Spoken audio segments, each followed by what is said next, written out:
fault. Oh, of course. Because, and you mentioned his name because you mentioned earlier that you had a Michael Muir here. Oh, yes. And for those that were here about 4 or 5 months ago, if you listen to Michael Muir, a rather unusual man with an unusual talent of light language. Now, does anyone here know anything about light language? I've heard someone speak. Good, good. Because as you all know, we can all talk about one thing, but each one of us is going to have our own version of it. That's why there's virtually talking about truth before. Truth doesn't exist because it's only your truth that counts. Truth is. That's the only way to describe truth. Truth just is. Your truth is your truth. I remember once when I was young, oh shit, that was a long time ago. I think I was 18 driving in Melbourne. You come to Camberwell Junction, there's about 7 roads that lead into one. And there was a massive pram in it.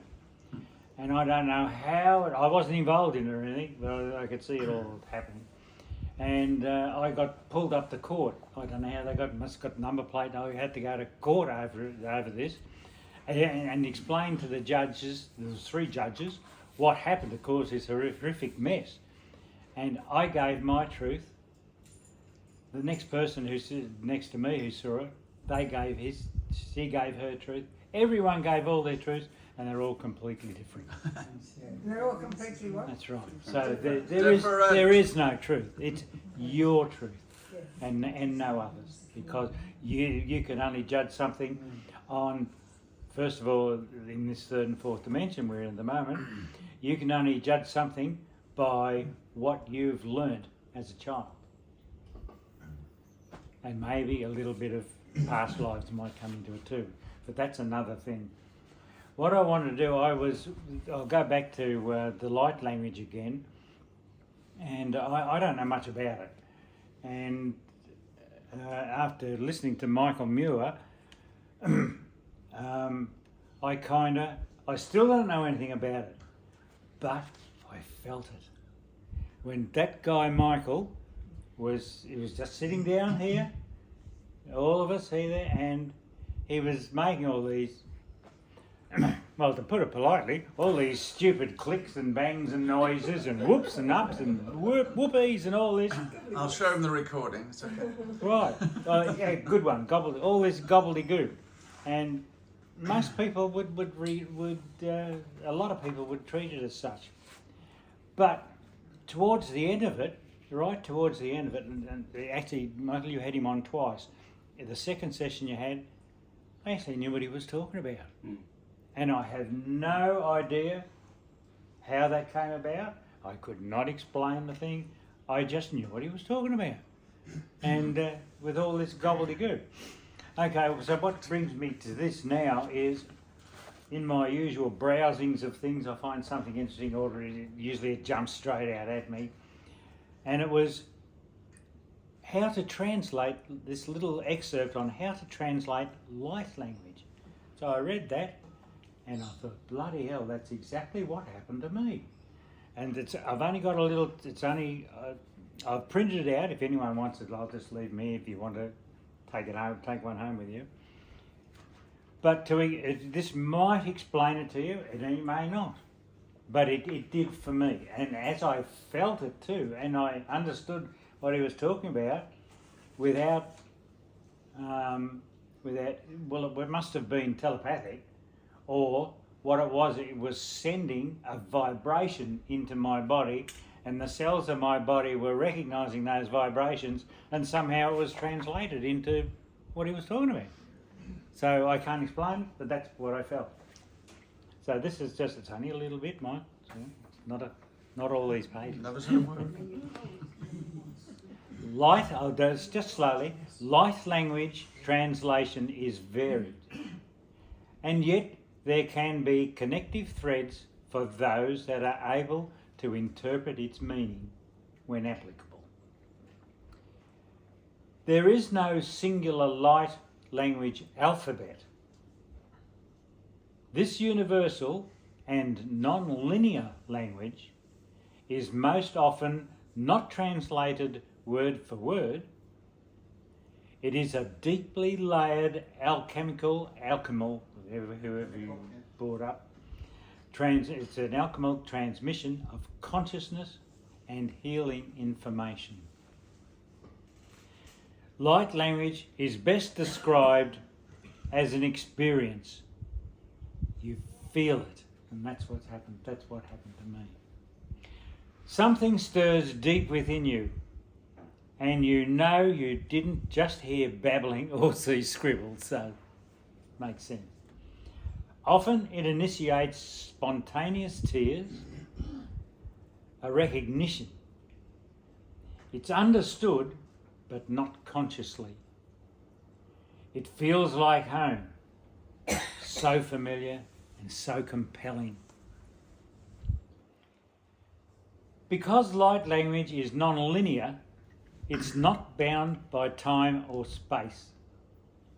It's not the same as memorised, contextualised language. It uses a different part of the brain, bypassing mental limitations. This is why it's often experienced as a feeling. Every human is capable of accessing light language. Some open to it spontaneously, especially children. Others can cultivate the capability. If you happen to be called to this beautiful dance of light, with light, our community of light weavers welcomes you. And that was it. That was that. And it was an excerpt of something, and I don't usually pull that out excerpts, but it's exactly what happened to me. So, and if it happens to me or any one of us, no one will ever know unless we get up here and we share it. That's right. And although maybe most of us here don't get it or think, I still don't know what light language is. Well, I bloody don't either still. But I did feel it, and I'm grateful to the galactic community for allowing that to happen. And for Michael, for somehow getting the right people here at the right time. Thank you, everybody. I think that helped. Thank you, Len.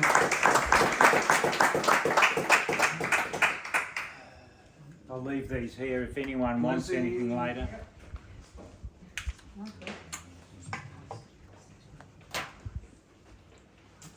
Yeah. Oh, okay. Would you like the microphone? Do you think I need a microphone with this voice? Let me think about that. Yes. Okay. Everybody, my name is Elizabeth Anderson, but I go by Lizzie. I prefer that because it sounds a bit more friendly. I'm just sharing with you at the moment today. Most people know what's happening, so I'm going to bullet point it and keep it short. Back in 1996, I was approached by a medium. Through the medium came these galactic beings telling me that they're going to be working with me one day. And they said, when we come to work with you, we demand you test us. And I thought to myself, well, isn't this all about trust?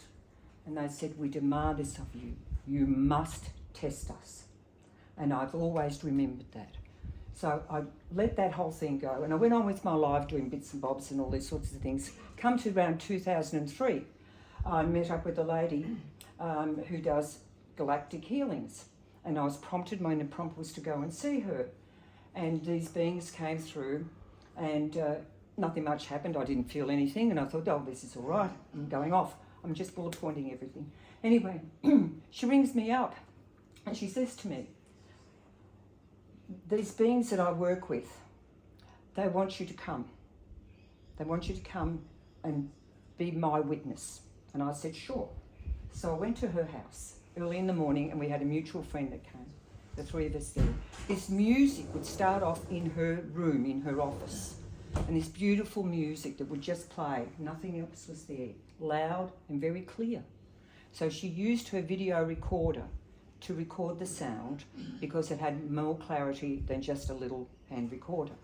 So we're in the room there, And we're looking at the screen on this video recorder, and the birds started singing outside and spinning around. You can hear them flying because they're coming. And birds just love them, just love these galactics.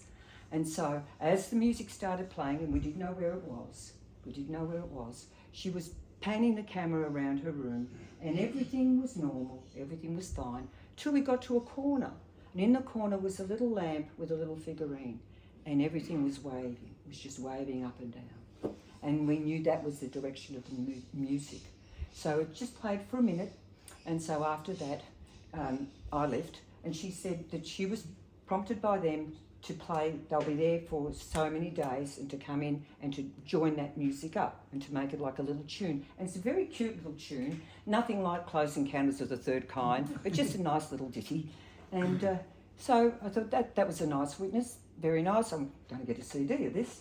Anyway, a few days later, she calls me again, and she said, they want to come in to your body. And I went, I don't think they can do that. But I said, well, let's just see, had my reservations. So I went there, and I did feel a lightness around me and a lightness around her. And then she started channeling these words. And then I got a copy, she printed up a copy of what they wanted us to know. So I went off again. So again she calls me, and she says, this time she said, I want to give you the music. So I went back, I got the CD, and then in the meantime she sent the CD to a channeler, and as this channeler was listening to the words, the music, she could draw the beings, and they were two greys, very tall greys. One had a yellow aura, and the other one had a white aura around it. Their names are, to us, their names are Jesperin and Swordleon. They were the two galactic commanders of the big motherships, and they have multiple civilizations, and they came in. So I got a copy of that, and it was pretty crude artwork. So I thought, well, I've got to check this out, just in case there's anything malevolent about this. I don't know too much about greys at this stage. So I went to White Cloud, and people know White Cloud, channeled by Blossom Goodchild. And he introduced me to a lot of galactics. We had a very close galactic group in the year 2000, and there was only so many of us there, and he would bring in, the gatekeeper, all types, reptilians, all sorts. So I thought, I'm going to see White Cloud. And at one of the open forum meetings that he had, I told him about the music and his beings. And are they fair dinkum? And he said, this music is music from heaven. We play this music and it will heal people. And he said, the beings that brought this music through are the beings of light. And they are bringing the music through, and they are here to help mankind. So I said, oh, cool. So this is legit. I always declare to be shown truth. When I talk about truth, I mean the truth of what is being said. So I was happy with that. So I went on with my life. I went over to Sedona and all these different things. I started working with people. My clients were people who knew they were from the stars. They would come up to me, have a session with me, and they would have the experience of being back at home. And they would describe to me what they were like, where they were travelling to other galaxies and other star constellations. And they were telling me, and there's about 3 ladies, and they were telling me that they're high priestesses. So you imagine, they're walking around on this earth and they're high priestesses. One was from Sirius B, and she was shown where she travelled everywhere, and it was the memory that she had. And then another lady came to me and she said, I have to see you. And I like this about Americans because they're in your face. A lot of us are apathetic. Oh, no, I won't go and see. Oh, no, I'll do this. But over there, they will be in your face. And they walk up to me in the street or in a cafe, and they know. They just know. And so she said, I'm from Andromeda. And she said, I know I'm from Andromeda. And I said, well, okay. She said, I've got to have a session with you. And I said, I can't guarantee anything. I do not know what is happening. All I do is breathe. I don't do anything else. I don't get visions. And I told the crew, or whoever was working with me at the time, because at this time I didn't know it was these boys. I said, whatever information comes through must come through directly to my client. I don't need to know. And I made that absolute. And that's what happens. If the client is reluctant to accept anything, into their own mind that way, I will bring it through. So fortunately, these people are in the knowing and of a frequency that they can accept what they get. They know it, they feel it. So this woman from Andromeda, when she came back, she said, I'm an ambassador from Andromeda. And she was going to different galaxies, different star groups, meeting the people there who she communicates with as an ambassador from Andromeda. And so I said, well, what a wonderful thing. And then I started thinking about all of us. Well, we're down here. We're not little privates in some army. We're the generals. We're the colonels. You don't send a private down to do a general's job. You send a general down because a general can also do a private's job. So this is how powerful we are. Because these clients were teaching me things. They were teaching me of where they were going, and we're all there. We're all together. I won't go on any further about that. I just want to bullet point.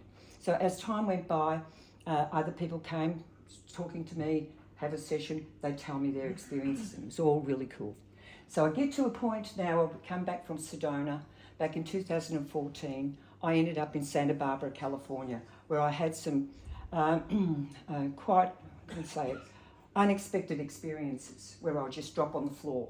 And unfortunately, always in my motel room.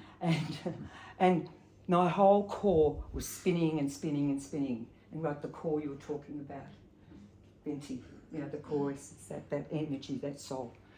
And it was spinning and spinning and spinning.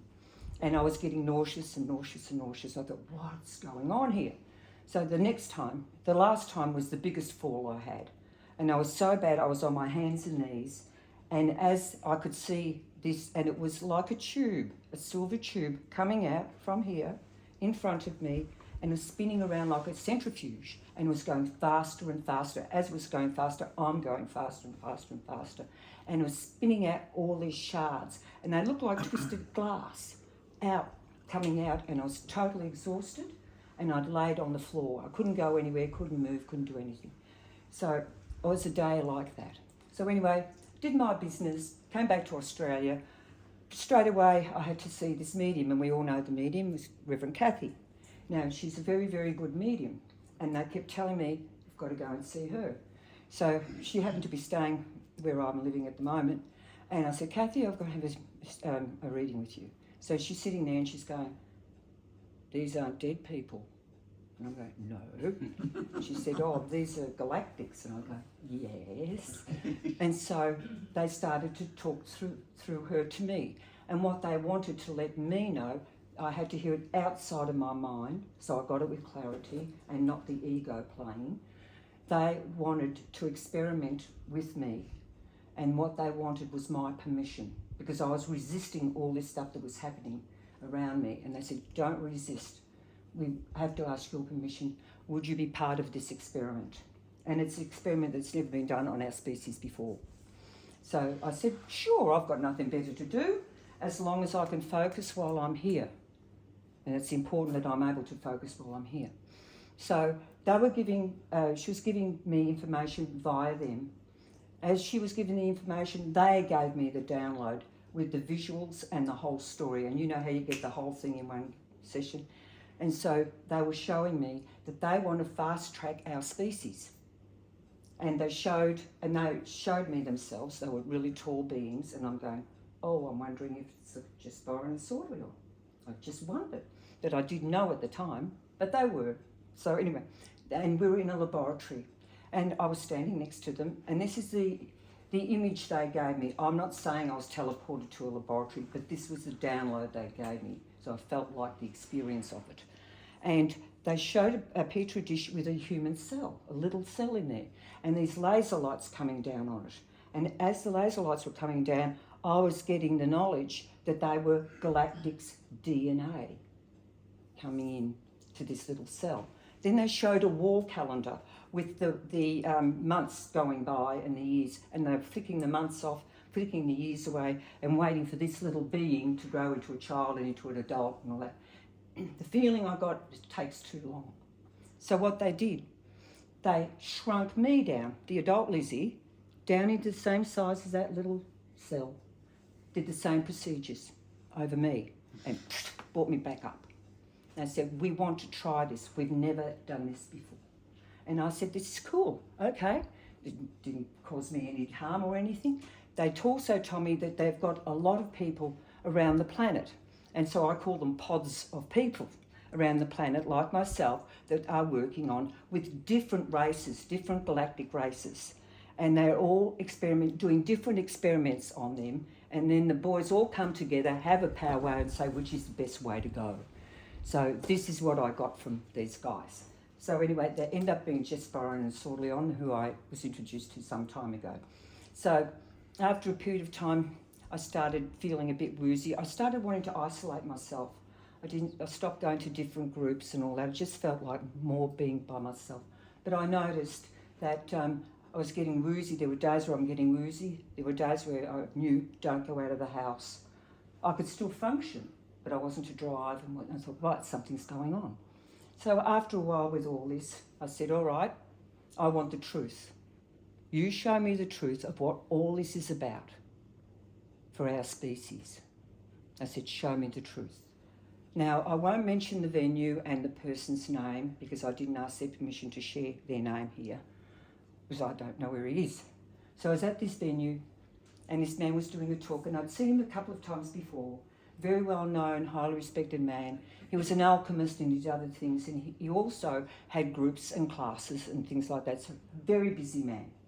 And he was doing his talk, and after the talk I went up to him and I thanked him. I asked him if he had known someone that was going through my situation. And I said, if you do meet someone, would you please hand my card if they want to contact me, because I don't know where anyone else is. I feel like I'm on my own in this gig. So he took it. So at the end, he was winding up his leads, sitting down, winding up his leads, and I was told to be struck right down and eyeball him. And as I did and our eyes met, I said, thank you, and I left. About 3 hours later, I get a text from him saying, since our conversation, I've been getting downloads, lots of downloads, and it came through your eyes. And I went, really? That's cool. At that time, I was feeling a little gritty, like energy in the eyes, but it was like grit. I couldn't relate to what that was. And I said, thank you very much. I got my confirmation. So I said to the crew, understand universal law, three out of, said three, so one down, two to go. So it took some weeks later, and I was at another meeting, and there was a man again up there giving a talk, and I was told to just sit away from the main row, I was in the front row, and square up, just turn my seat around. So I did. And as he was talking to everybody, and things that he said resonated with me, and he kept just glancing over at me, just a glance here and there, and I thought, oh, something's going on. So after the service, I went up to him and thanked him for the information, and he said, every time I looked over at you, I was getting downloads. He said, I'm getting downloads now that I'm looking into your eyes. And I said, thank you very much for that confirmation. I said, this is good. So after that, as I'm driving home, I said, okay guys, 2 out of 3 is pretty good. Don't need a third one. I'm cool with it. So kept on going with all these things that were happening to me, my dizziness and other things going on, part of my daily life, and I had the time to do it. So we're coming to another stage, but this time I was in the kitchen getting a glass, my flask of water. I wanted to drink before I went to bed, and I just dropped, just totally dropped.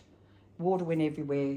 Loretta came out, she kindly mopped up the floor, tried to help me to get up, and I said, leave me, just leave me.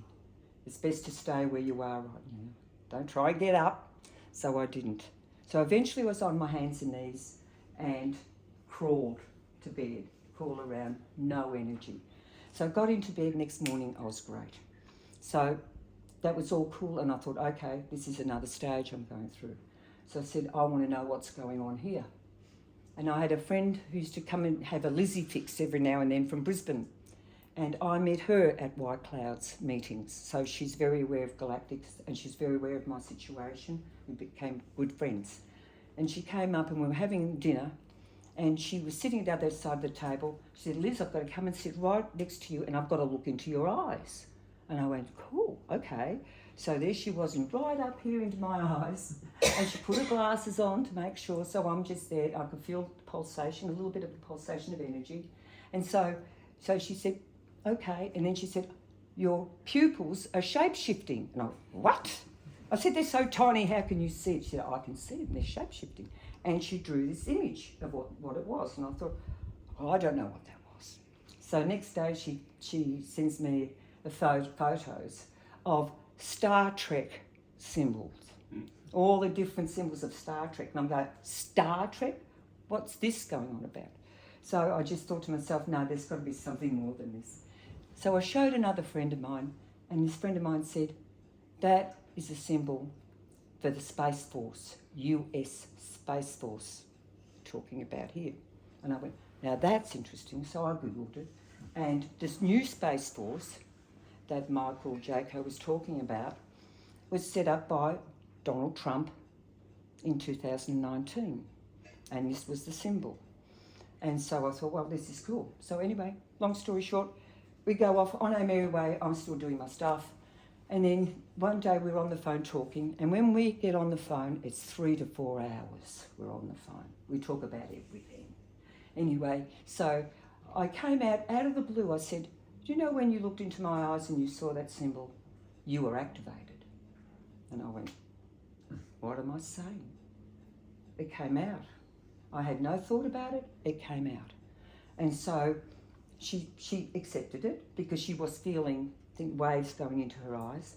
So I said, okay, to the guys, I said, I want truth. Was I speaking the truth, not my truth, the truth of what's going on here? And so what had happened, she went to see her kinesiologist a few weeks later. Her kinesiologist just happens to be working with some galactics who come in and work with her patients. And her kinesiologist had said to her, don't want to frighten you, Sally, but you've got galactic beings around you. And she said, oh, I'm not frightened. She said, no, don't be scared. And she was really trying to panic. She said, oh, Lizzie and I talk about these things all the time. So when Sally related that to me, I got the confirmation that what I said to Sally was in fact truth, because it came from another reliable source who was working with galactic beings, and they told her, you've got your crew. And I said to Sally, that was the activation, so that you would wake up and the crew can come in. Now, your responsibility to communicate regularly with them, because we don't talk to them. They show up, and what do? Go, what's that? Howdy. What are we here to do? I always talk to them. Even the ones who used to come through White Cloud, telepathically, I'd always welcome them to the group and always say, keep in touch. And a couple of them have, which is really cool. So this was going on. So this was end of stage 2. Now, Kathleen was doing platform at church. And Kathleen came over to me and said, you're going to do stage 3. And she said, and there's a lot of angels. And she said, and they're taking you out further. And I went, yippee, into the multiverse, which of course I have no recollection on a conscious level. However, so, and I think it was after we had Lionsgate, 8th of the 8th, the next night, the 9th, I kept getting the messages, stay in bed all night. I kept getting it, so I thought, right, I'll stay in bed. So I stayed in bed all day, except for the bathroom visit and a little bit of water. And so feeling really out of it. Next morning did the same thing. So I was feeling a bit woozy, so I sat down, knocked out on the floor, sat down on a little stool and went straight on the floor again in the kitchen. And I thought, this has got to stop, this is too much. Cracked my head open, scarred on myself here. Back in bed, so I was in bed. It all lasted 3 weeks. I was in bed, just coming and going. So I said, all right, this time it was a real doozy. I said, this time, if it's appropriate, show me what this is all about. And so on the way to church last week, and this is the thing when you want to manifest or ask something, you ask the question or you put the question out. Don't ask, you declare the question, what it is you want, then you totally let it go. Forget it. And I'm good at doing that now. So as I'm driving to church, I said, well, we've got 3 mediums today, And I said to the boys, okay, if it is appropriate, I would like a message. Only if it's appropriate, if the person is appropriate, to bring me a message for what is going on now, this next stage. So anyway, I got to church, forgot all about it, as I do, and there was these 3 mediums up there, and they were new at the job. And so anyway, one of them was really confident when she was delivering her messages. So I forgot that I put out for a message. And she had one more person to go. And she looked straight at me and she said, "You want a reading?" And I'm looking at her going, "Yes, you want a reading." And I remembered, I put out there for it. And she came over to me. And I thought, this is interesting. I don't want to talk to dead people. I'm not interested in dead people, because we know they're not dead. And she said, she gave me a message, and I'm not going to say it because it was very embarrassing. And then she said that I recognised it when I looked into your eyes. And I went, there was something. So I thanked her for the message, and that was cool. At the end of the service, I was out in the kitchen and she came out. I thanked her again for that message. I said, yes, I did put it out there, and I totally let it go. She said to me, I said to her, well, I'm under one of these experiments with these galactics, and she said, I've got galactics around me as well. And she communicates with them. So I got someone that was appropriate to give me that message. And I've only find that this is only one half of the message. I feel there's another half of this answer to come through for me. And the message is that wanting us to move faster and faster and faster. They want us to accelerate. And so this group, I don't know how many are on the planet, maybe hundreds of thousands of us, but when certain people of a certain frequency who know come, they get a zap. Before it was downloads, now it's activations. So this is one way we are working. And I said to them, I said, well, how is this going to work? And they said, you're only working with practitioners. These people were practitioners. They knew their job. They knew their work. They knew their value. You're not going to be working with the newbies coming in. And they said it is a ripple effect. So you don't have to go out there and do all this and think you're responsible for all this. It's just who shows up, whatever comes through, they said that will ripple on because they will pass it on and pass it on and pass it on. And that's how we work in unison together as the oneness. So this is an amazing time for us. And the message I'd like to pass on today is, and we all know we're all changing, we all know we're all, but those of us who are resisting the change, those of us who don't want to change or have any excuse not to change, is the biggest disservice to your own soul spirit. It's your own ego holding us back. It really is our own ego doing that. Because if you can get beyond that, there is so much more out there. You will be bringing more of your might into this physical realm. You will be bringing more of yourself in when we can forsake all the other veils of illusions that we've been living in this 3D. So the message is, please, if you feel change is coming, just tap into yourself, talk to your own divine intelligence and say, what do I do now? What do I do now? And if you are connected with your soul group or team, your crew, whatever it is, call them in and only them. And we stipulate I only want my crew in. I only want my team in. And let them come in and just say, okay guys, I'm here. What are we here to do now?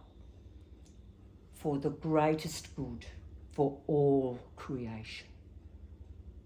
And when we do that, we stipulate that's the only thing we're going to do. So we make it very, very clear. And it's important to make the message clear because there are trickster energies around us at the moment. And a lot of people are getting false information coming through. So please, it doesn't take much. It's not hard work. If you feel like there's a change that's got to come into your life, you're the one in charge of the change. You are totally in control. You just feel that you're not. So please, I thank you very much for listening to my little blurb today. And thank you because it's taking us on to another place. And many of us are going to be doing this. Some of you may be doing it and you don't even know. So maybe this little conversation I'm sharing with you today may have triggered something within you to get you on the way. And that's why they've asked me to talk today to you all. Thank you, Michael. Thank you,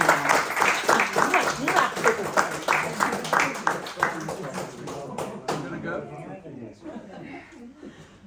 we've got to go. Okay. Yeah, thanks so much. Thanks a I lot. really appreciate it. Cheers. Thanks, Isabella. Bye-bye. Thank you very much. Huh? See you next year. See you. Have a great trip to Chile. Thank you. You've got to go. I was going to put you down. No? All right. See you. See you, man. Sue, you still want to talk? Oh, 6. Yeah, we've got time. There you go. Maybe next time will be the birthday. If it's a short one, isn't it? Everyone move forward. No one left. The important ones are still here. I didn't bring the tie. Well, my story is nothing like Lizzie's. No, it's fine. It doesn't have to be. I want your story. That's right. Keep going. So my story is about life after life, I guess. My mum died about 14 years ago, and naturally I was upset. She'd been pretty sick and had cancer, and so for a few months after she passed, I used to just say a little prayer at night and say, "Hope you're okay." And I used to sort of wonder, how she was, where she was, and that sort of thing. And one night I had a dream, and in the dream she came and said, "I'm happy, I'm well, and everything's fine, and I'm young again," which was nice. And so that was good, and it gave me a bit of peace, and I felt pretty good about knowing that she was in a good place. And then the following year, it was about a year later, our son had moved to Melbourne, and there was also a thing on at the Melbourne Museum of the Titanic, and they brought out all these artefacts and things that had been brought up from the Titanic, and so we thought we'll go to that and visit our son, etc. So we had tickets for this display at the museum, and on that day, it was pretty exciting. We went to the museum, and it was really crowded, and they let in a certain amount of people bit by bit, and so we were just sort of walking. They had displays set out in different sections in different rooms, and we were just sort of walking through and looking at different display cases, etc. And because there was a few people there, my hubby Des was off looking at things, and I walked into one of the rooms, and immediately in front of me, there was, like from me to you away, there was a display case, and there was this lady standing there looking at the display case. So she was, my view was a profile of her, and it just hit me in the face. It looked like my mother. I could only see her side. She had the same hair, she had glasses on, she had a little pink jacket on, that just like what my mum used to have, but she had her head down and was looking. She had a hunch like what my mum had. And I stood there, and it was like, "Mum," and I got this really strong feeling that started at my feet and just washed over me, and I just burst out bawling. And it was like, I couldn't believe it. I was looking at this lady, and in that minute, it occurred to me that that day would have been her birthday, and I'd forgotten about that. And so I was really emotional about it, and I thought, I've got to go and tell Des. And I couldn't see him anywhere, so I walked into another room to find him. And in that space of time, I thought, I can't talk about it. I was too emotional. I thought, I'll tell him later. Anyway, I found him, and we finished going through all the displays and that, and we caught a bus back to the city. And on the bus, I turned to him and I said, "Oh, I saw Mum." And I or something like that, wasn't it? I was really upset, and I said, "I'd forgotten it was her birthday today." And I saw her. There's a lady in there that looked like her. And Des said, I saw that lady too, and I thought it was your mum. And we didn't see her again. And like going through the whole museum, we didn't see that lady again. Wow. Yeah, and it was good. It was, it was a reminder of Reminder of a life birthday. after life. Yeah, it was a birthday, yeah. So yeah, Right. that's my story. Great, thank you, Sue. So is that everybody that wants to speak? Oh, Wayne, we haven't done Wayne. No, I've got nothing interesting to say. on it. Oh, Wayne, you've always got something. Yeah, All right, from the go on background. then, Tony. You got something interesting to say? Do you want the microphone? Your voice is quiet. Okay. Sure. Yep, all right. Just speak horizontally with the microphone. Can anyone hear me now? Yep. Yeah. Okay. When I was a kid, about 4 or 5 years old, we had a little garden down the back of our place. I went there and I was sort of making roads and making bridges, and then all of a sudden this feeling came over me. We've destroyed the environment. And that stayed with me for the rest of my life. And then when I was working in Tamworth, in Moree, I got poisoned by Roundup Tordon 2,4-D. And then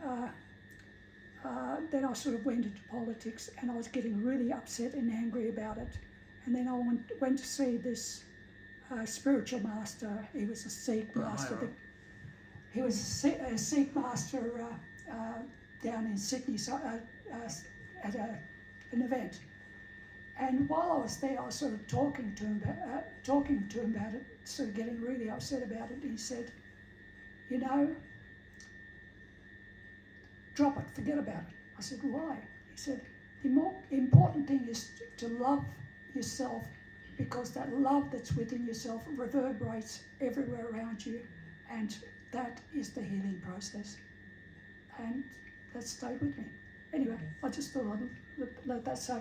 The love that you feel within yourself, the more happy and contented that you are within yourself. If you want to change the world, the more happy you are within yourself, that radiates to everybody around you and affects the energies of everybody around you. So everything is energy, as you all know. Yeah. That's it. That's all. Brilliant. I Thanks, Andrew. I think that's everybody, apart from Wayne, but that's okay. That was the most brilliant meeting we've had probably in nearly 6 years. 6 years next month. If you remember what I said, next month I'll send everybody a very long text, because I know you love reading them.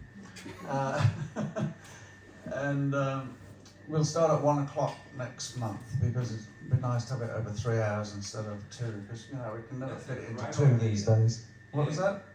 That's a great idea, because I think everyone enjoys 2 hours, but to me, it always an hour and a half, 2 hours always seems a bit short. I know. So 3 hours would be great. Absolutely. Yeah. Well, it's a birthday, I'll tell you a little bit about what is going to happen. I'm going to start off with Hayley doing her talk about land clearing, energetically, spiritually, and all of that. And then we're going to, that's from 1 till 2, 2 till 4 is going to be games.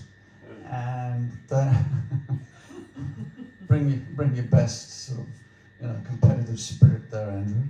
You're in trouble. And then there's going to be lucky door prizes supplied by myself.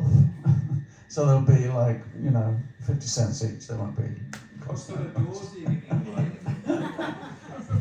I'm giving my ride-on mower away. I'm giving this big yellow camper van. Oh no, sure.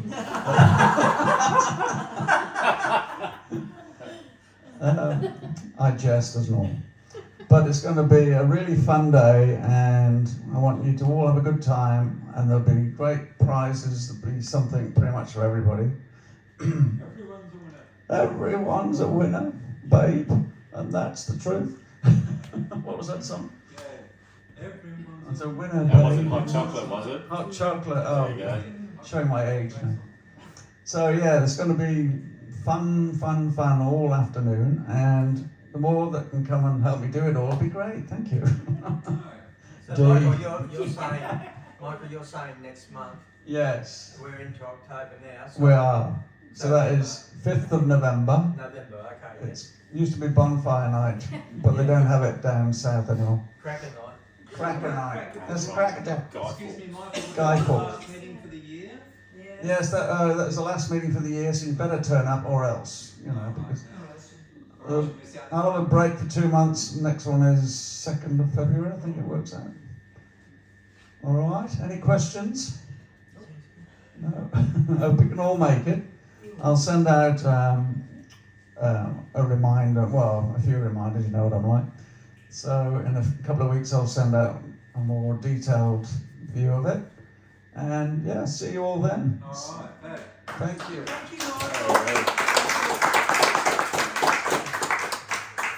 And thanks to all the helpers that are going to wash up and for doing all that. And moving all the chairs. Wayne, it's your job. where'd they go? The smart ones went. The smart ones all left earlier.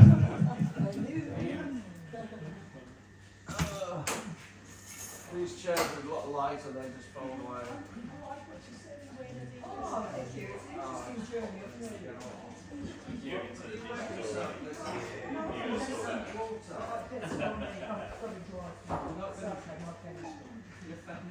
Yeah, that's all. The American people, that one. No, the front part. Back part.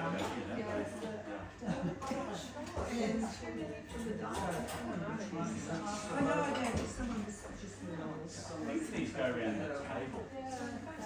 Yeah, I think so. Might be wrong. Let's find out. Michael, is this where these go up? Yeah, just leave it at the back. It's not open tomorrow.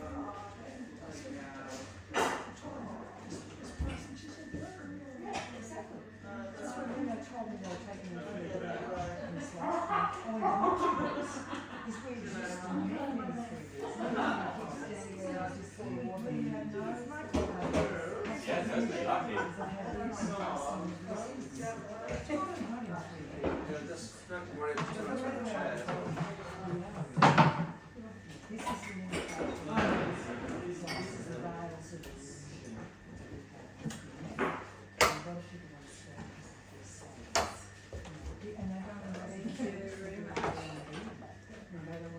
Plenty go.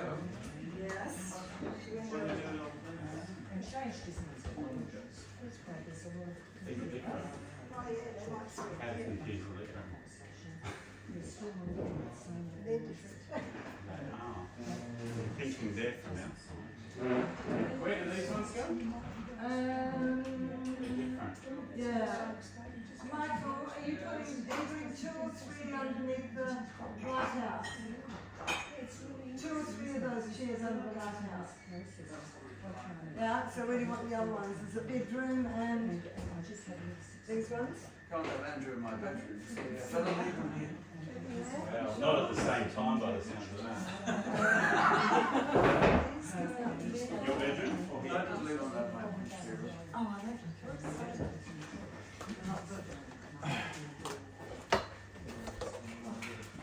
Sit, let's discuss it. Garage or driveway? These ones? 2 that leave them over there and those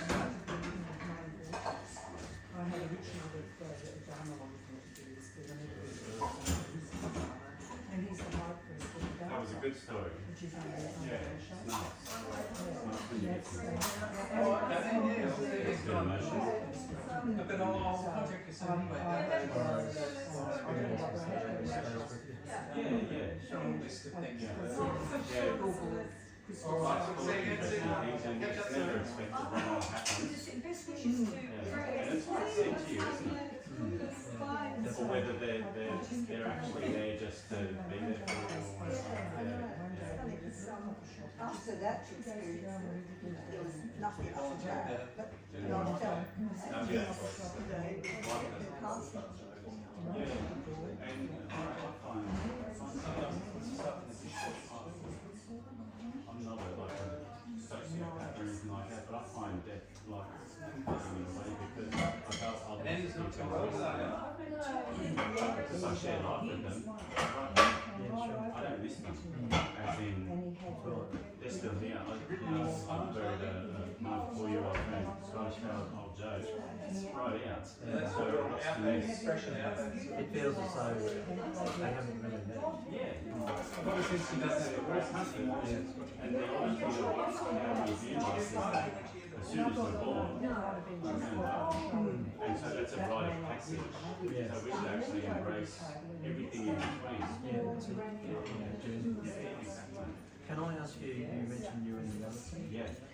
What's early 2000? Yeah. Army or? So I was in the army. But with it's very strange to listen to that because I've never seen anything like that before. When I was young, I knew they were different, and in the 70s I knew to keep them to myself because back then you was like, I would walk into and this is what happened, I was told to walk into infectious diseases quarantine room. What do you got to go? Doing the certain stuff, and I didn't know what it was. Did as I was told, walked out. A couple of minutes later, that 2-year-old was standing up in the cocktail here. The doctors didn't even know how to treat that young lady, just didn't know what was wrong with her. So stuff like this, and intuition and stuff. So when I was in the military, I remember one time I was with about 50 odd guys, and we got dropped off in the middle of the bush, and we had a target to reach, and it was at night time. And you've got to get as close as you can to this base camp. So I thought, well, these 50 guys walking through the bush, they're going to sound like an army of ants. And if I was the opposition, I would put stations through the bush to capture them. Right? So you hear them coming to easy to capture. So I got out on the main road, running along, thinking, get ahead of the pack. I can just sneak my way closer and closer. And I was still way along, and then all of a sudden, I just hit the wall. And I could see someone was there. It was pitch black. And I was there for 3 minutes, just going on, like, I lay on my weapon, and just like, was barely moving. I wasn't scared, I was just sensed something was wrong. And then I heard the ant army comes up to me, I thought I'll blow this. So I stood up and I thought I'll run a little bit further and go into the shopper bush. As soon as I stood up, right in the middle of an ambush. I reckon they would have been spread away from pulling the trigger on them, but I went to and this guy talking about this, and I did a lot of other stuff in the military. And when I went to get out, they said, oh, while I was in, I was up on mercenary. They knew my commanding officer, this, that, the other. When I got out, they chased me like hell to come back in. When I was in, like, I know one night, they did some experimental stuff on us because all of us had nightmares in the same night. We all woke up going, we didn't wait until 9 AM and we were military. Like, we got a man in the gun to get some sick tickets and all this kind of stuff. Dosed up with something. Dosed up with something. So they were doing experiments on us, and I had all these, I already had the gift in it, but it was extra. How long were you in the army? Supposedly. I did top secret exercises with the British, Canadian and American forces. We trained to invade Iraq 3 years before Saddam Hussein ran away. Why did you leave? Because Lucky on the group, that's the way that the place, I could just see through everything, and it just didn't, I wanted to be my own, judge my own destiny, and I didn't want to get on my hands because I knew where they were throughout me. Even after I left, there were 2 more officers over the next 5 years to join the mercenary group. And they know who your commanding officer is, they know your serial number, a bit. So this was offered to you via the mill to do Merrill work. I say missionary work is illegal, but the government chooses who they're going to contract. Yeah, So it's all But yeah, a lot of stories coming out of that. This guy said, like, something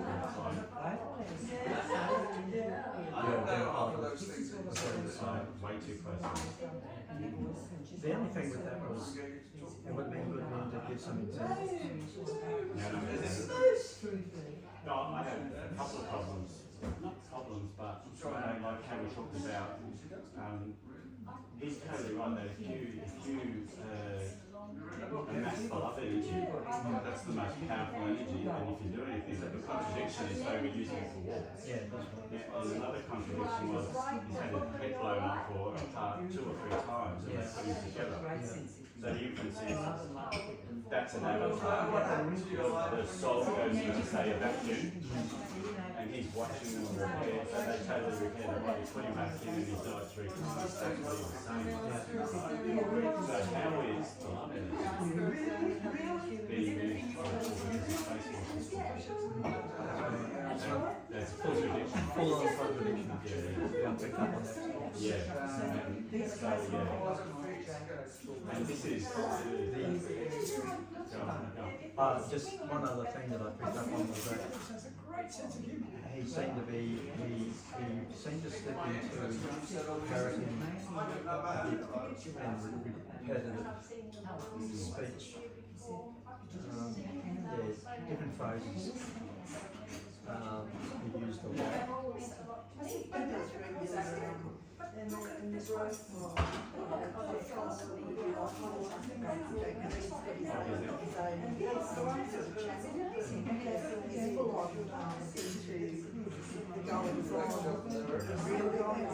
But there's a reality behind it. You know, I found it quite incredible where he was saying that put onto a ship and you know that. I know it's mixed with that sort of YouTube work, but I've had to download it now. Something like this happening. I'm like, I've lost something, I don't feel it. It's just always open and I don't feel it. It's really good. From the start, it's evolved. What he described, he should have known, but he didn't share it. There was so much he can say before they come up with the efficiency.